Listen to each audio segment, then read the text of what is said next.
अगर आप BCA, BTech या किसी भी कंप्यूटर कोर्स के स्टूडेंट हैं तो आपको एल्गोरिथम के बारे में पता ही होना चाहिए कि एल्गोरिथम कैसे काम करता है, एल्गोरिथम क्या होता है। तो आज के इस वीडियो में हम एल्गोरिथम और उसके एडवांटेज और डिसएडवांटेज के बारे में ही देखने वाले हैं। तो चलिए शुरू करते हैं हम एक डेफिनेशन के साथ एल्गोरिथम की।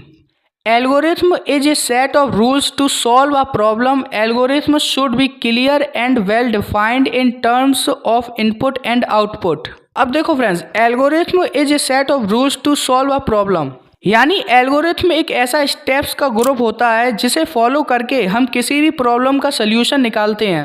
जैसे अगर आपको चाय बनानी हो तो एक proper step by step process होता है, वैसे ही प्रोग्रामिंग में भी होता है। एंड हमारी सेकंड लाइन थी algorithm should be clear and well defined in terms of input and output, मतलब एल्गोरिथम में हर स्टेप क्लियर और फिक्स होना चाहिए। जो इनपुट लेना और आउटपुट देना है वो पहले से ही डिफाइंड होने चाहिए, कोई कन्फ्यूज़न नहीं होना चाहिए, हर स्टेप एक प्रॉपर लॉजिक होना चाहिए। अब फ्रेंड्स हम एल्गोरिथम का एक एग्जाम्पल देखेंगे। Write an algorithm to add 10 and 20 and print the result. ये एग्जाम्पल तुम्हारे एग्जाम या वाइवा में भी पूछा जा सकता है, इसलिए ध्यान से देखना। अब फ्रेंड्स हमारा स्टेप 1 है स्टार्ट, इसका मतलब प्रोसेस को स्टार्ट करना होता है। अब हमारा वेरिएबल है स्टेप 2 a इक्वल टू 10, यहाँ पे हम वेरिएबल a में 10 स्कोर कर रहे हैं। एंड स्टेप 3 है v इक्वल टू 20, यहाँ पर हम v वेरिएबल में 20 वैल्यू दे रहे हैं। अब step 4 c equal to a plus b, अब हम दोनों नंबर्स का सम कर रहे हैं और रिजल्ट C में स्टोर कर रहे हैं। अब स्टेप 5 होगा प्रिंट C, अब रिजल्ट को प्रिंट करेंगे।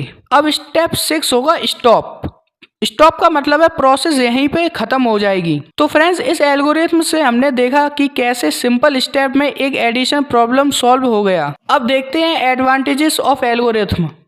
तो हमारा फर्स्ट एडवांटेज है algorithm is a step by step process, it is very easy to understand. Algorithm step by step process होती है, इसलिए समझना इजी भी होता है। एंड सेकंड पॉइंट है इफेक्टिव कम्युनिकेशन, इसका मतलब है दूसरे लोग भी इजीली समझ जाते हैं कि प्रॉब्लम कैसे सॉल्व हो रही है। एंड थर्ड पॉइंट है very easy to write, algorithm लिखना इजी होता है क्योंकि इसमें केवल सिंपल स्टेप्स ही लिखने होते हैं।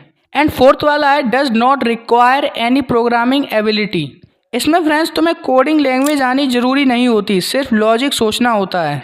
एंड फिफ्थ एडवांटेज है इजी एंड इफेक्टिव कोडिंग, इसमें फ्रेंड्स एल्गोरिथम लिखने के बाद कोडिंग करना बहुत इजी हो जाता है। अब देखते हैं friends disadvantages. It is time consuming, इसमें हर छोटी बड़ी स्टेप लिखना टाइम लगता है। एंड सेकेंड है difficult to understand a large and complex problem, जब प्रॉब्लम कॉम्प्लेक्स होती है तो उसका एल्गोरिथम बनाना टफ हो जाता है। एंड हमारा थर्ड और लास्ट है disadvantage difficult to show branching and looping, इसमें ब्रांचिंग जैसे इफ एल्स और लूपिंग जैसे फॉर लूप को एल्गोरिथम में दिखाना मुश्किल होता है, इसलिए कभी कभी फ्लो चार्ट ऑप्शन बेटर होता है। आई होप फ्रेंड्स आपको एल्गोरिथम का पूरा कॉन्सेप्ट क्लियर हो गया होगा, एल्गोरिथम क्या होता है, कैसे लिखते हैं, एग्जाम्पल कैसे बनाते हैं, सब कुछ। तो फ्रेंड्स अगर ये वीडियो आपको हेल्पफुल लगी तो वीडियो को लाइक करो और चैनल को सब्सक्राइब जरूर करना, ताकि आपको ऐसे ही बेसिक से लेकर एडवांस तक सारी प्रोग्रामिंग चीज़ें मिलती रहें सिंपल लैंग्वेज में। तब तक के लिए मिलते हैं अगले वीडियो में किसी नेक्स्ट टॉपिक के साथ, तब तक बने रहिए आप हमारे चैनल के साथ।